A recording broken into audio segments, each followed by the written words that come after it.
You are listening to the VBAC Link podcast, episode number 51. Today, we are retelling Meagan's VBAC after 2 C-section story.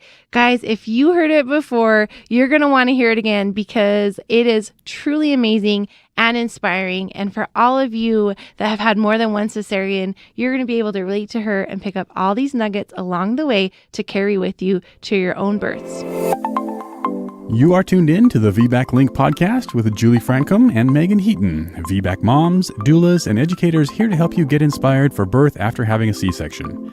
Together, they have created a robust VBAC preparation course along with this uplifting podcast for women who are preparing for their VBAC. Although these episodes are VBAC specific, they encourage all expectant moms to listen and educate themselves on how to avoid a cesarean from the get-go. The purpose of this podcast is to educate and inform. It is not meant to replace advice from any other qualified medical professional. Here are your hosts, Julie and Meagan. But before we get into any of it, Meagan herself has our review of the week. Okay, you guys, we have a review today from Terry, and then it says CNM, which for anyone that does not know what CNM stands for, it's Certified Nurse Midwife. So that just makes me smile that a midwife is commenting on or giving us a review. And this is on the Apple Podcast. She says, I am a home birth CNM. These doulas are on point. I'm referring all my VBAC clients to this podcast. They are interesting and give great info. Also, a wide variety of topics and guests. Thank you so much, Terry. Terry CNM, we love you. We love you. Thanks for the referrals. You guys, you know what? Every time we get a review like this, we screenshot it, we share it with each other, and we get so excited. It really makes our day. You know, we're just a couple of stay-at-home moms. We've got 7 kids between the two of us, and we really work hard to bring you this incredible content every week. And it takes some time, but you know what makes it all worth it for us is getting these reviews, just like the one Meagan read for you today. So if you haven't already, head on over to Apple Podcasts or Podbean or Facebook or even Instagram and shoot us a message. Leave us 5-star rating. Tell us what about this podcast really makes your heart sing, because let me tell you, you doing that is going to make our hearts sing, and it really motivates us to keep bringing you all these amazing stories from these amazing women every week. It also helps all of the women out there who are searching for stories that are just like these on the podcast to be able to be found. Yeah. It bumps up our ratings and makes us Apple show love up us. higher on the search results so that we can reach even more people just like you. All right, let's get into it. Are you ready for this? You know what? Let me tell you a little story about Meagan before I let her start talking. Uh-oh. When I first had this idea of starting a VBAC company, it was probably right after I had my first VBAC. And it was just kind of an idea stirring around in my head for years, really. And then by the time I was done having my babies, I was all done having babies, and I knew I wanted to jump head on back into doula work and supporting VBAC women. I knew I wanted to get this started as well at the same time.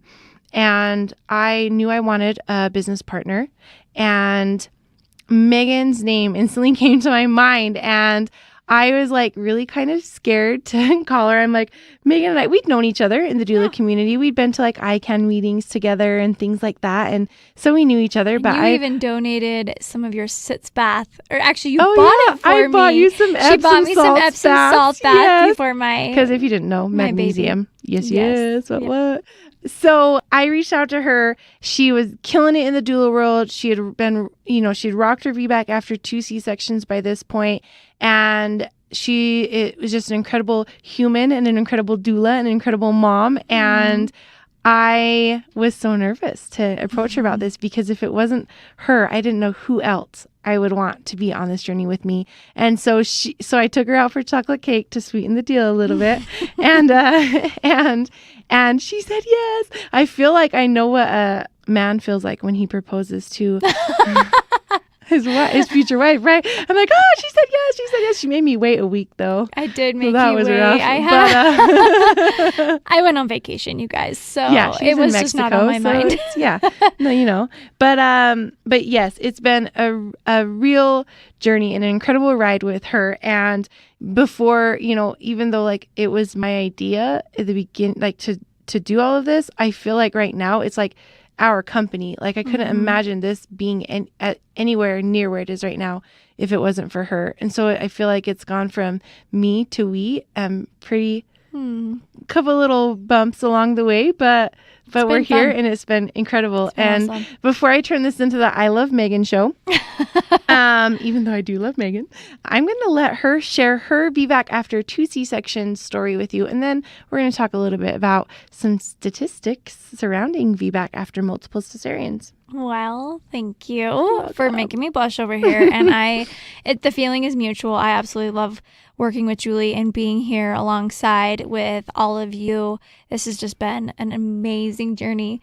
So yeah, my story, it is just a long one. So I'll just kind of give you a little bit brief introduction into my 2 C-sections. So my husband and I got married. And I immediately wanted to have babies, and he did not quite yet. And I'm actually glad that we didn't, because we had a lot of fun. But when it came down to it and we were ready to have babies, I got pregnant. We were so excited. And, I was young. I was young. I was 23. And I didn't really focus too much on birth. I didn't pay attention to the way babies even got the physics of birth. I didn't really pay attention to it. I didn't really take any childbirth classes. I just enjoyed being pregnant, enjoyed, every little stage of movement. And then of course the acid reflux. So that was joyful, and just really enjoyed my pregnancy. And then it came down to the end, and I was swollen, and I was miserable, and I was ready to just meet my baby. And so I was doing all the things in the book, running up and down hills, swinging on swings, jumping on trampolines. I went pretty far and actually drank castor oil. Yeah. So I drank that because I was so desperate to just have my baby because I was so miserable. And a few hours later, my water broke. Now, I don't know if that was coincidence or if castor oil just worked, but it happened. And I woke up and I remember feeling like, oh my gosh, this is it. I'm going to have my baby. Tomorrow, because it was 11 p.m. And I told my husband to wake up because, my water broke, and I started getting in the shower and getting ready, and I started kind of feeling some contractions here and there, little tiny ones. But, my doctor said, if your water breaks, come right in. So I didn't know any different. So I took a shower really quick because I wanted to feel a little bit ready. And that's what we did. We packed our bag. I got a towel to sit on so I didn't get the seat wet, and we headed to the hospital. So I got to the hospital and they checked me, and I was a 1, a lovely 1. And I was like, oh, okay, and contractions weren't bad. They were okay. But then shortly after, they came in and they said, all right, we're going to have to start Pitocin. And I was like, okay. Oh, whatever that is. And then I really felt what that was. And I was clinging to the bed and begging my husband, help me do something. But I didn't want an epidural. And he was like, get an epidural. I'm like, no. But then I just didn't know what to do. So I got an epidural and I sat there. I sat there in the bed. I didn't move. I didn't go to side, really. I mean, barely. I just sat there. And a couple hours later, I was checked and I was 3 centimeters, and I was kind of feeling excited. I was like, okay, this is going. So I checked in at 1. That was at 5. So from 1 to 5, I went from 1 to a 3, and I thought I was doing pretty good. And then by 9 a.m., I was still a 3, and that was hard. And they continued to up my Pitocin. They did say that my baby had a little decel, but they weren't concerned about it. And at noon, I was still a 3. And my doctor came in and said, if you haven't progressed in an hour, we're going to go down to the OR and have a C-section. And I remember it hitting me because my mom, she had C-sections with my sister and I, and with the same doctor, ironically enough. And I didn't want that. And I told him that I didn't want a C-section even in the prenatals. And he was like, oh, no, it's fine. Like, because my mom had C-sections because her pelvis was too small. And I was too big. Yeah. And he told me that, don't worry, like women's bodies, they make their babies as big as they need to get them out. And so I just was like, okay. So when he came in and he told me that, I was just like, what? Wait a second. And I crumbled and I didn't know what to do. And so I just sat there for the next hour because I didn't really have anyone helping me do anything. I just kept turning up Pitocin. And an hour later, I was still a 3. And so he gave my husband a jump chute and wheeled me down to the OR. And I laid there and they strapped me to the table, my arms. And I remember just laying there and I was freezing. And all I can remember about that birth is the doctor and the assistant talking about the recent trip. My doctor just got back from Hawaii, lucky him. And that was the first snowstorm of the year, and it was a big one. I didn't even know what was happening outside. But they were talking about how terrible it was to be back. And that's all I really remember, other than my husband bringing my baby over to me for a little second, and then they were gone. And I was alone. And I went back into recovery, and I was so swollen, and I could hardly keep my eyes open and hardly hold my baby. And then we went back, and yeah, I was like, whoa. Like, I was happy to have my baby. I was happy to have her in my arms, but I was struggling. So after that, I kind of started researching a little bit, because at that point I still had heard once a cesarean, always a cesarean. My mom had 2 cesareans, so I figured that was my fate. That's what I was going to do. I was going to deliver via cesarean section for all my babies. And then I realized there's a thing called VBAC. Vaginal birth after cesarean. And I was like, what? It is possible. I'm going to do that. That's what I want to do. And I started becoming pretty passionate about it and started really educating myself. Kind of ironically enough, for some reason, uterine rupture didn't scare me when I was prepping for that birth at all. I don't even think I remember paying attention to it. Yeah. But I started prepping, I started researching, I started really wanting to hear stories, reading blogs. Podcasts weren't really a thing back then. Maybe they were, but I didn't know about them. I think they were just brand new. Maybe. Yeah. So I didn't really know. So I just read a lot of stories and talked to a lot of people. My doctor said, absolutely, that is no problem. We will totally let you VBAC. And I was like, okay, cool. So then my friend had a vaginal birth, unmedicated, at home. And she told me her story, and I was like, whoa. I was blown away. And she talked to me about her midwife and her doula. And I was like, doula? What? What's a doula? I still hadn't even known. Like, I did all this research about VBAC, and I still didn't even really know what a doula was. And so she talked to me and was like, you should hire my doula. She'll take care of you. And so I was like, okay. So I told my husband, I was like, okay, I want a doula. And he's like, what? A doula? What is that? And I told him, and he was a little upset. And he was like, no. We're not doing that. Like, we're not spending money on an extra person to come and replace me. Oh. And I remember that conversation just like it was yesterday. We were out to eat at dinner.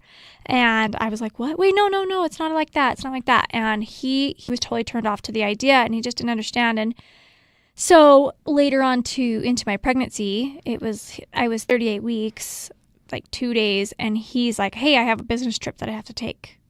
I was like, okay.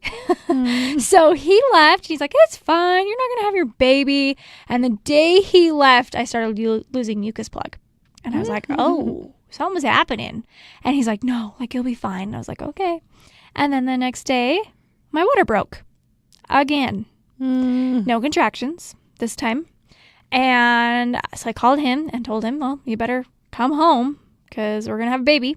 And I knew I wanted to wait. And I started getting on my VBAC forums. And I was like, okay, my water broke. What do I do? Like, and all these women are talking to me and telling me, like, just wait it out. Like, go to sleep, eat, rest. All the same things that a doula would recommend.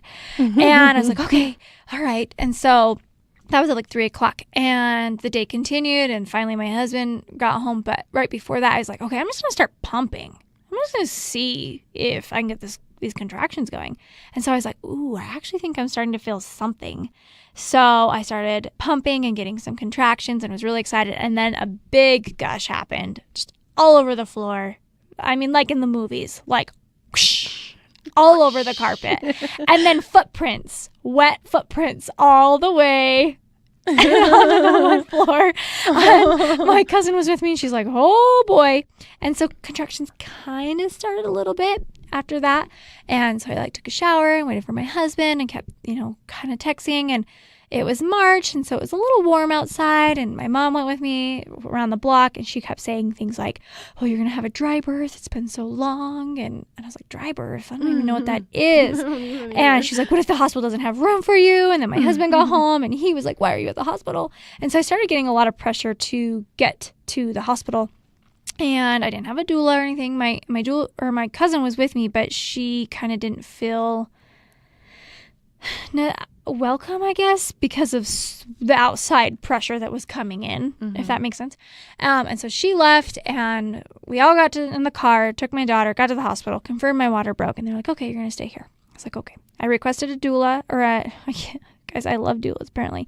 I requested a nurse that was VBAC friendly and unmedicated friendly because I really wanted to go unmedicated, even though I really didn't even do that much to prep. Thinking back, I thought I did, but I didn't. And so she came in, and oh my gosh, she was amazing. She was absolutely amazing. She also was a doula before she became a labor and delivery nurse. So she was helping with counter pressure and the peanut ball and just really helping me. And my cute husband, he was so exhausted, I think, of just making his way home that he went to sleep. And so her and I, we just chatted. We chatted about doula. We chatted about her journey, of how she became a doula and a labor and delivery nurse. And she just wanted this feedback for me. And I started saying okay, what can you give me? Give me something. I want something, help this labor go. And she asked my doctor, and my doctor said, no Pitocin, nothing, we'll review in the morning. So her shift ended at 7, and everything shifted. The energy, the positivity, the feeling that someone was with me was gone. My husband was there, and I love him dearly, but my doctor really put fear in his eyes and really, really encouraged him to encourage me to have another repeat cesarean. The first birth, he told me that my pelvis was too small and that I was failure to progress. My body wouldn't dilate. This time, my pelvis wasn't too small. It was that it was failure to progress. And if your pelvis got bigger. Apparently, I don't know. It's magic. Because he just said that if my body if my water wouldn't have broken, my body would have dilated. But it didn't know how. So I didn't really understand that concept. So I asked for an hour of movement. And what happened during that hour is everything stopped. I think my mind... You were afraid. My mind shut everything off. It's amazing what our minds do. So I started walking, and I never had a contraction after that. Now that I remember, anyway. Though I could feel. Yeah. And so I was begging for a Foley. I was begging for Pitocin. I was begging for everything. And he said that it was not possible. And so we made the ultimate decision to walk down to that OR and have a repeat cesarean. And, this time it was a little bit more healing. It was better. My husband remembered that I wanted to watch it, that I wanted to skin to skin, that I wanted to be a part of it. I had music playing. So it was a lot better and a lot more healing than the first one. But I got out of that OR and was in the dark recovery room. And I was like, this is not what I want. I want a vaginal birth. I really want a vaginal birth. And then I decided to become a doula at that point. I started reading all about doulas and how to become a doula and what doulas really do. And I was like, whoa, this is me. This is me. And so I signed up for my course before I even left the hospital and was super excited. So I started becoming a doula, and all through my doula journey, supporting women, I learned a lot. And I knew that if we were going to have another baby, I still wanted to go for a vaginal birth. And so we made the ultimate decision to have a third, and I got pregnant, and I was really excited, and I was gung-ho this time. I mean, I thought I prepped last time, but no, I mean, I was going to prep this time. I was going to go to chiropractic care. I was going to take a childbirth education class. My cousin and I were pregnant together, and our cute husbands weren't super wanting to go to the childbirth education class, so we went together. So we took hypnobirthing. I practiced. I had a mother's blessing. I did a fear release. I did so much to really get, my chances to be possible. And a little backstory, I guess I kind of skipped out on that, is before I even got pregnant, I interviewed a lot of doctors and midwives, actually, even. And a lot of them told me that, my doctor was probably right. I probably never would get a baby out of my pelvis. And it was too small. And that I probably shouldn't, it was too dangerous. Not a good idea to try. I got that. If you were my wife or my daughter, I wouldn't try it. And finally, I found an OB here locally in Utah, and he didn't do that to me at all. He was like, yeah, I wasn't there, but from what I gather, you didn't get a chance. And he made me feel like I could do it, and I loved it. So I stuck with him, and I was like, this is going to be awesome. And so I continued my care with him and prepping. And midway through pregnancy, I attended a birth as a doula with a good friend of mine and got to witness her birth with a midwife. And it was an out-of-hospital birth. It was a birth center. And this is actually the same friend that talked to me about the doula and her midwife that had her home birth the last time. So it's actually the same friend. So I kind of got to see this midwife in action. And when you just have those moments where it's like, whoa, like, what just happened? I mean, I saw a birth and I loved the birth, but the midwife blew me away. And it was probably so not appropriate, but I totally asked her at that birth, I'm like, can I come talk to you? Can I come see you? I want a vaginal birth and I want to talk to you. And so she said, absolutely. So I got my op reports and I went and took them up to her, and she did like a pelvic check and everything. She's like, this pelvis is pretty dang roomy. Like, you're good. Like, you just haven't had a chance. I absolutely feel confident in you delivering vaginally. So I left that visit, and there was something there. And I ultimately decided to change care, even though I loved my OB, still love him dearly today, suggest him to a lot of, our VBAC. Julie suggests too, like, he's very well known in our community, but something just felt right in a different way. And so I started care with her, and during that care, I didn't realize just how many emotions were still locked, even with fear release and stuff. I had a lot of emotions tied. Something that my doctor told me during my second C-section was he was glad that I did not VBAC, because I for sure, he used those words, for sure would have ruptured. Ugh. Because my uterus was so thin. So now that I know what that means, I probably had a window, but the uterus was stretched out. So I continued my care, and every single time I would have a bad week, and I'd go up and I'd see her, and she would just build me right up, and I'd be like, oh, okay, it's going to be okay. Like, she's in my corner. And I had doulas, and my doulas had worked with her, and I knew this team was solid. So 40 weeks, 4 days. I'd never gone over my due date. It was really weird for me, but I was content as all get out, because I knew this baby would come when he was ready. My water broke. Again. Oh. And I had done everything I could to make it so this water would not break. And I contracted a little bit leading up to it, which I had never done before. But man, I was frustrated. And if you guys could have only seen me, I was stomping around in my driveway saying, if my water just wouldn't have broken, I would get my VBAC. And I was just processing right there. I was processing. And, it was just a lot. So that day I went up to my midwife for my normal visit. It was almost 41-week visit, and saw her, and she was like, you're 1 centimeter. Oh my God. And I was like, okay. Like, I had been contracting all morning, and, not intense, but I was contracting, and I was having a lot of back labor. And I was like, okay. And she's like, I had gone to the chiropractor and seen her, and she had worked on me. She's like, go home, rest. Like, just go to sleep. And I was like, okay. So my doula actually came over. We worked with some rebozo, and then she left, and I went and took a nap. And labor kind of stopped for a minute, and I think that was good for me. I rested. And then I woke up, and things were going again, and it was rough. It was rough, for anyone who's had back labor. Oh, it's so not hard. It's a whole different type of labor. I mean, it really is, and it just sucked. At the very moment, it sucked. And so my midwife and I, we were communicating and talking back and forth with the doulas, and just having plans and working with the peanut ball and getting positions and pumping and trying to get these contractions to turn a corner. And so we met that night, and we agreed to, I got adjusted again, and we agreed to do a Foley.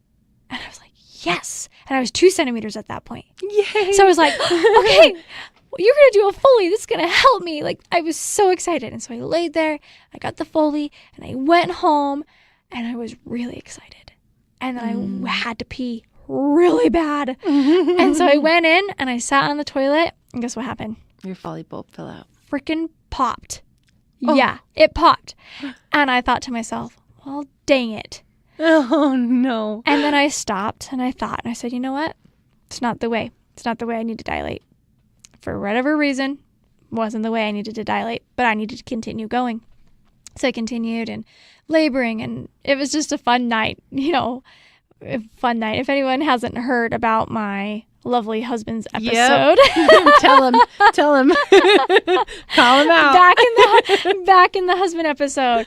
Oh, you guys, I was a moaning and a groaning. I was coping loudly, and I chose my little boy's room. That's just kind of where I felt comfortable, and I felt close to my little boy. And my cute husband at 3 a.m., he was so frustrated. He brought my pillow in, and he shoved it in my face and said, muffle yourself. We're trying to sleep. And I was like, oh, muffle yourself. No. And it was kind of a funny thing now, but I was not very happy.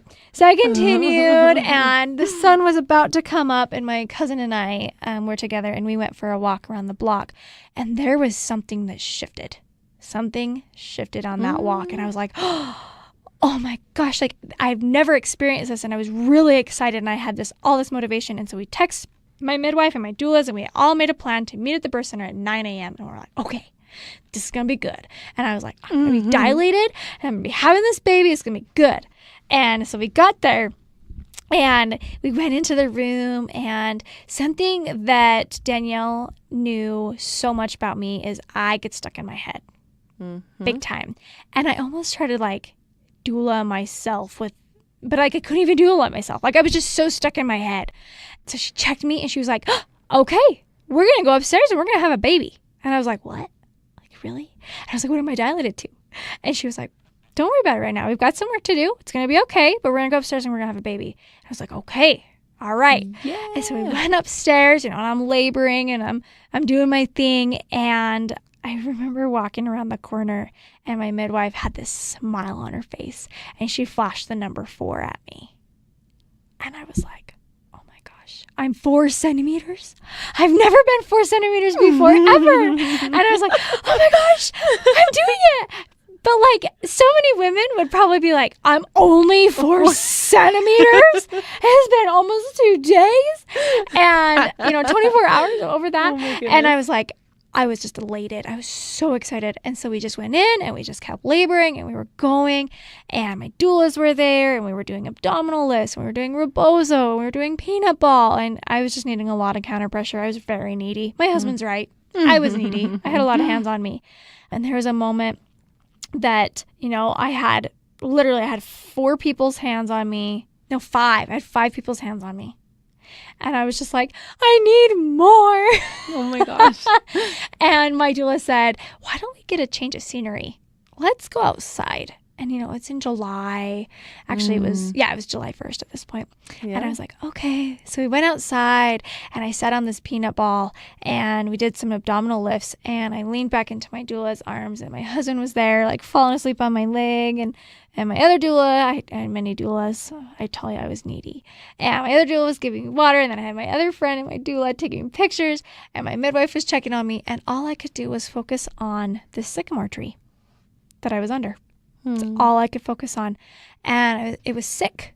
and I was concerned about it. It was sick, and I could tell it was sick. Sycamore. Yeah, it was sick, and it had anthracnose, and I recognized that because my tree was going through anthracnose. And I was just started talking about this tree and how it was sick, and everyone just looking at me like, what is she doing? What is she doing? And you know what? It was seriously one of the most enjoyable moments and memorable moments of my entire labor. And I think that's what my mind needed. A distraction. It needed a distraction. It needed to go away from what was happening.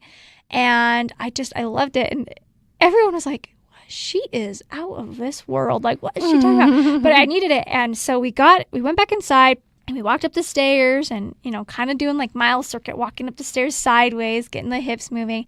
And we went back in, and I remember labor just kind of picked up a little bit, and I got a cervical check, and I was 6 centimeters. Yes. Huge for me. I was huge. And I was like, oh my gosh, still having butt labor. I mean, this wasn't even back labor anymore. It was butt labor. My chiropractor that I told you I got adjusted again that night before, she worked some magic, and that baby got low, like 2+2 station, which is really low. And especially for being 6 centimeters. Yeah, well, and I was 4 that morning, and the baby was so low. And so my body was just ready. Like, she helped my body get, and I will forever be grateful for her as well. In fact, I have a picture of me right after labor, and I called her. My midwife dialed her, and I called her, and I was like, I did it, Christine, I did it. And I was so excited. But so we went in, and things were just going. I was 6, and I was feeling really excited, and then I hit that like little down, like, this is not gonna happen, like, this is taking forever moment. And I was on the toilet laboring, and trying to get things going. And my cute doulas, they went in and they did like a prayer circle. And I was getting like a non-stress test. My midwife just wanted to make sure everything was looking good, and everything was good. And they went in and they did this cute prayer circle. And they came back in and they said, I found this out after, they said that's when my midwife checked me. She checked me and was like, okay. I was on the toilet, and she was like, okay. I was like, what? Okay, what?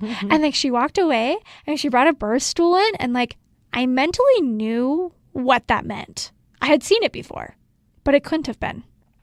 There was no way, right? And I was like, what's happening? What is happening? And my doula was like, you're gonna have a baby. And I was like, no.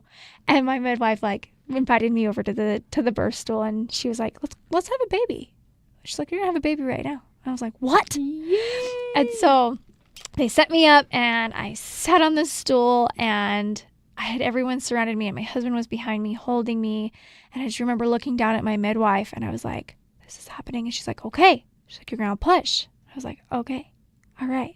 So I started pushing, and everyone's face just lit up. And I was like, oh, something happened. And then I remember feeling so much pressure and saying that there's so much pressure. And they're like, yeah, that's your baby's head.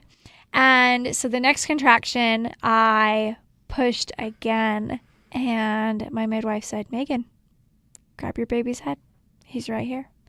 And I reached down, and I kind of felt his cute little soft head, and I went all the way down, and I kind of felt down into like almost his shoulder area, and I pulled him out.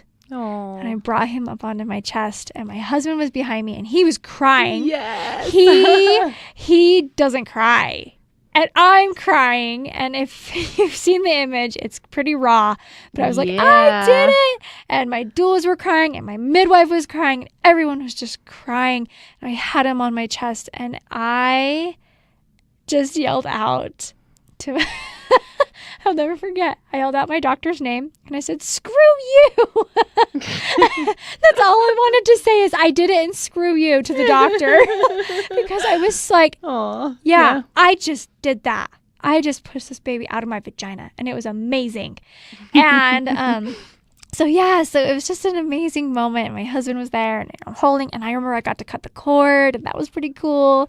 And then going back into the room and just resting and breastfeeding and having my team around me, and my phone just blowing up because my friends were hearing that I was in labor, but they didn't know what was happening, and they all wanted me to VBAC, and I was just so excited to say, you guys, I did it.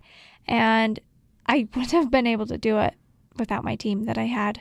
So thank you to all my doulas and to my amazing midwife, Danielle Demeter, and to my husband, because without all of them, that absolutely... And to me for the Epsom salts. And to you for the Epsom salts, which I did. And I didn't tear.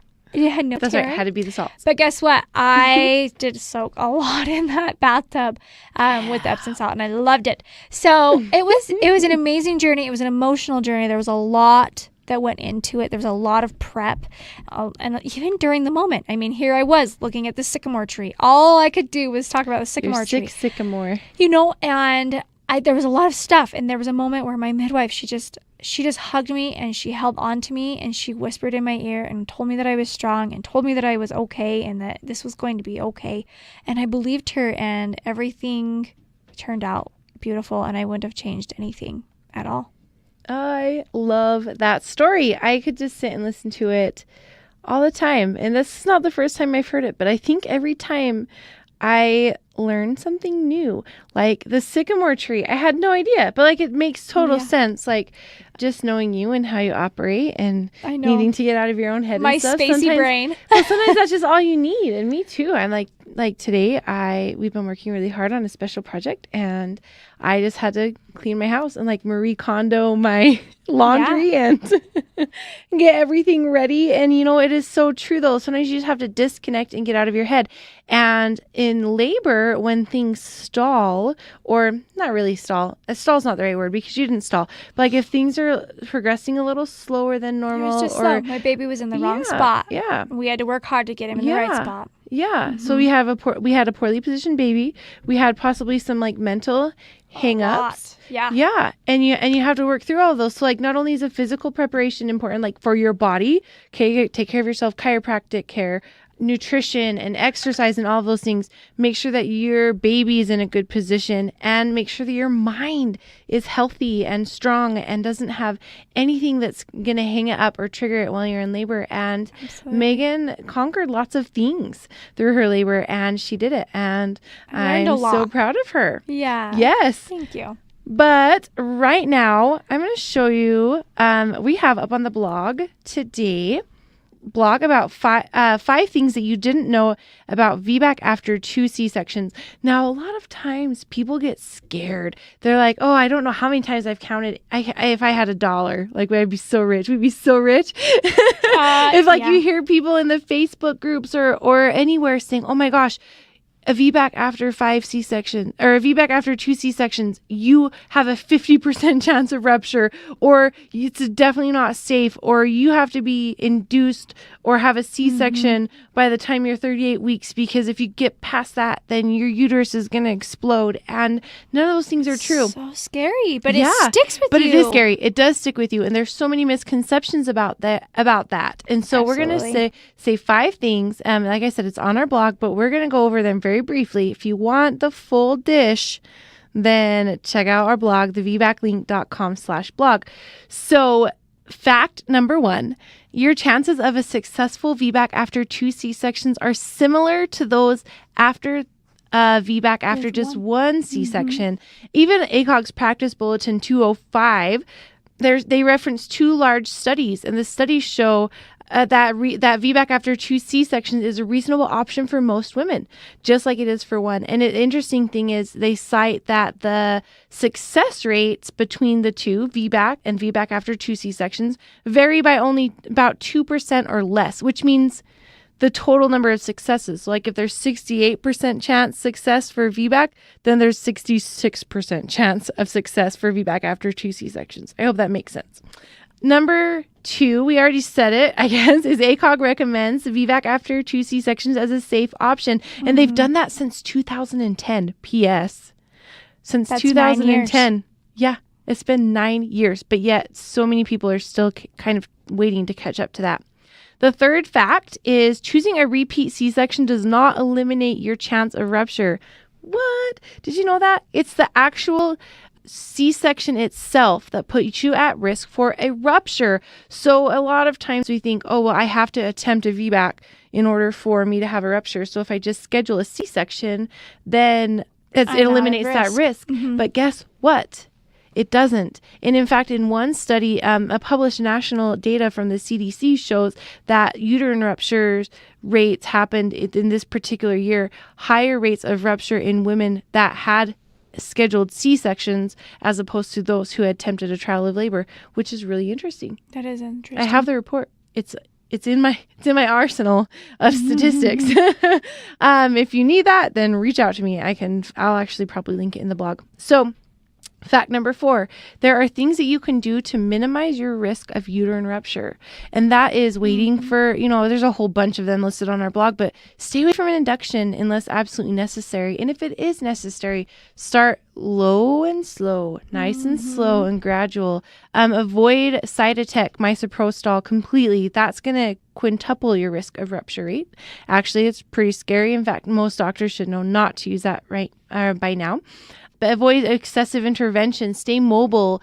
If you don't want to go without the epidural, go as long as you can without getting one, because that's going to help you to be able to, allow you to be mobile, help get you in a better position and baby in a better position. And when body and baby are in better position, the uterus doesn't have to work as hard in order to get that baby here. Right. And again, speaking of baby's position, make sure that baby's in a great position. If not, there are things you can do like spinning babies and the Miles circuit and abdominal lifts and side lying and everything. So many things to help you get that baby in a good position. Avoid breaking your water if baby's not in an optimal position.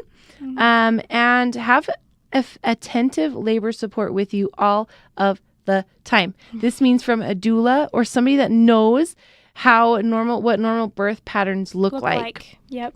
And then lastly about that, honor your intuition, because let me tell you what, 10 times out of 10, a mom's intuition is going to be right. And so if something doesn't feel right to you, speak up and demand that you are heard.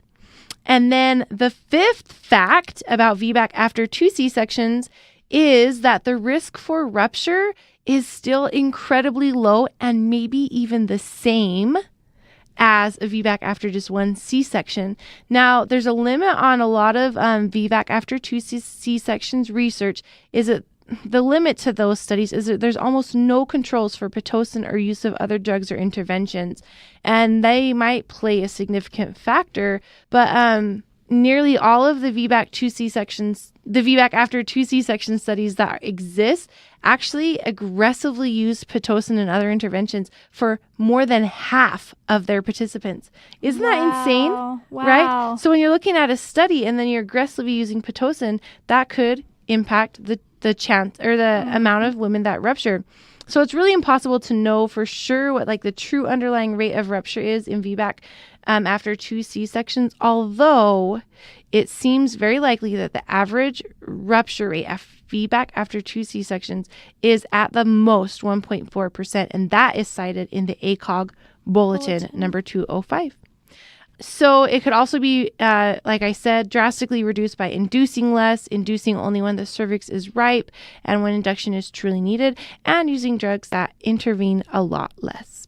So with all of that information about VBAC after 2 C-sections, find it on our blog. We've linked to all the credible studies and all the resources that you need so that you can have an educated conversation with your doctor or your mom or your husband or your anybody that you know, because now you're armed with the actual information and the statistics to back you up. Meagan, thank you for sharing your story today with us. Thank you. And I wish that I had those stats. I wish that I had our class back then, because there were so many people that would tell me some really scary things, and I wish I would have just had all of those facts and stats right there in my back pocket, because it's a little overwhelming to go and search for all of those things. So I love that we're sharing these, and I love our class, obviously, but I just remember so many times where I'm like, oh, I just wish I could just prove to someone it's not as bad, it's not as scary as you think. So, and speaking of our class, did you know that we have our very own At Your Own Pace online VBAC prep class that you can take and you can enroll in right now? You can find all the info at thevbaclink.com/VBAC-class. And if you get lost, then just head to the vbaclink.com. There's going to be a big old menu button right there for you to click. Would you like to be a guest on the podcast? Head over to thevbaclink.com/share and submit your story. For more information on all things VBAC, including online and in-person VBAC classes, the VBAC blog, and Julie and Meagan's bios, head over to thevbaclink.com.